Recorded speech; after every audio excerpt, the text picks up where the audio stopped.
کشمیریوں سے اظہار یکجہتی کے لیے قصور میں ایک بڑی ریلی نکالی گئی۔ ریلی میں تمام جماعتوں کے رہنماؤں نے شرکت کی۔ ریلی میں ہر عمر کے لوگ موجود تھے۔ ریلی کے شرکاء نے ہاتھوں میں قومی پرچم تھما رکھے تھے۔ ریلی سے مختلف جماعتوں کے قائدین کا خطاب کرتے ہوئے کہنا تھا، آج مودی یہ سمجھتا ہے، ٹرمپ یہ سمجھتا ہے کہ پروفیسر حافظ محمد سعید کو نظر بند کر کے کشمیریوں کی آواز کو دبا لیا جائے گا۔ ہم اسے کہتے ہیں، سنو، پاکستان کا بچہ حافظ سعید کی آواز بن کے گلی گلی کوچے کوچے میں گرجے گا انشاءاللہ تعالی۔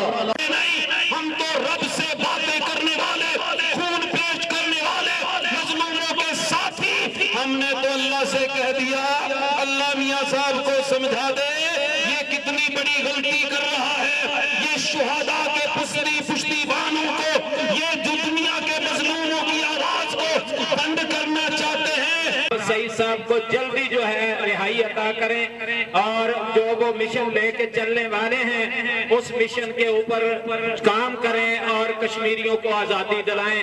ریلی کے شرکاء کشمیر کی آزادی کے حق میں نعرے بازی بھی کرتے رہے۔